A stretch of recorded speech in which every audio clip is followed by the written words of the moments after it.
Hi, my name is Christine Rabin, and I am a licensed clinical social worker in the state of Illinois, and I work at Farrell Hospital in El Dorado.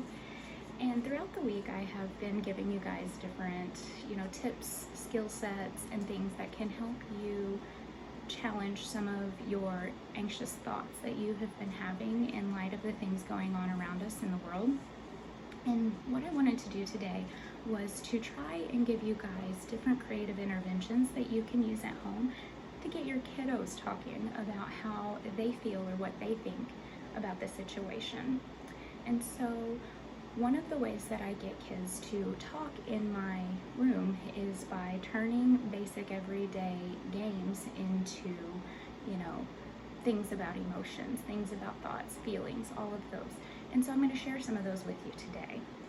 So the first one that I have, and I use this quite often, when I'm building rapport with my patients, is the Jenga game. Now I set this up just like your average everyday game, and the rules are kind of the same. So we build the tower. The only difference is my Jenga pieces have different questions written on them. For instance, this one says, what do you do to relax? You can get really creative and put all kinds of different questions. You can make them specific to anxiety, you can make them specific to the coronavirus and what's going on, or you can just leave them pretty bland.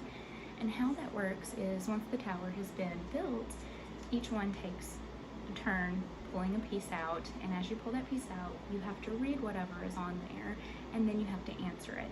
And then once that answer has been given, the other person can also give their answer as well. You put it back at the top and the game keeps going. I also have put what I call free spaces on some of these, and so if a kid pulls one out and it says free, they get a bye from answering the question. A lot of the kids like that sometimes if they're feeling anxious about even playing the game.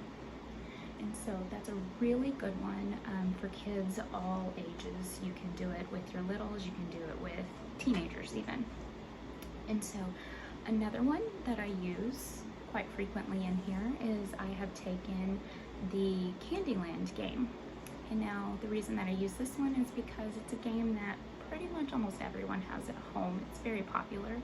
And so you will notice on the Candyland board, there are all different colors of spaces.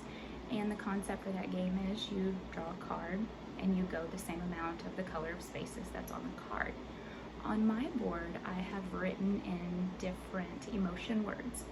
And so as a child pulls the card and they go to that space, whatever they say land on, that emotion is the one that they have to tell about a time that they felt it, what can make them feel it, or a time that they've seen somebody else feel that emotion. Or instead of talking about it, they can also show you what their face looks like or their body language when they feel that emotion. It's a really good way of getting kids to talk about their feelings without them even realizing that that's what they're doing, because they're also still playing the game and having fun. And so for my older group, I also take the Uno game. Again, this is a fairly popular game, and it is something that a lot of families will have just sitting in their drawer at home. And as you know, with Uno, you have different cards with different colors. And so you play the Uno game the regular way, but every time somebody lays down a yellow card, they have to talk about something that makes them happy, or a time that they felt happy, or a time they saw somebody else feeling happy. Every time they throw down a red card, they have to talk about anger. And you can make the colors associated to whatever emotion that you're wanting to talk about. For instance, you might typically do the blue color as being calm or sad, but you really want to know what makes them anxious. You can change that color to anxiety instead. And now when they lay down the black card, they get to pick from a list of emotions, and then they get to tell you a time that they felt that. And that is one that is very popular with the older teenagers as well as the little kids too. And then one creative way that isn't a game, but I would like to talk to you guys about, is my Nerf gun game. And now I use this a lot with boys, especially the younger ones. Sometimes it's harder to get them to talk about emotions, or it's harder to get them to maintain focus a lot, Or if it's a kid that has difficulty following the rules of a board game, this is a really good alternative. And so I'm a boy mom, so we have tons of Nerf guns and things like that at home. And so what we do is I will take my dry erase board. It also works on, windows. So if you have a sliding glass window and you have a kid that's not going to break it by any means, you can use that as well. And so you can draw different emotion faces, or you can put the word up there on your dry erase board, and you can then begin to ask questions. Imagine that this is happening. What emotion would you feel? And then you allow that kid to shoot the emotion face or shoot the word with that Nerf gun. And what happens is if they shoot it, appropriately, it'll stick on that dry erase board. It'll stick on, your sliding glass door or anything like that. And so the kids really enjoy that. And in all honesty, I've rarely had a child that got too rambunctious in doing that.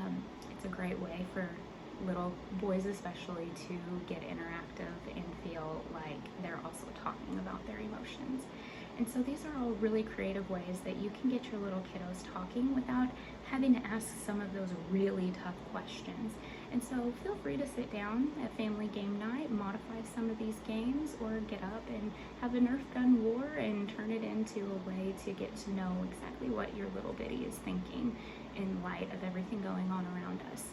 So I hope this helped. I hope that you guys use this. If you do, comment and let me know if you really enjoyed it, or if there's modifications that you made to them. Thank you guys. If you have any questions, concerns, or anything like that, please feel free to get a hold of me. Thank you.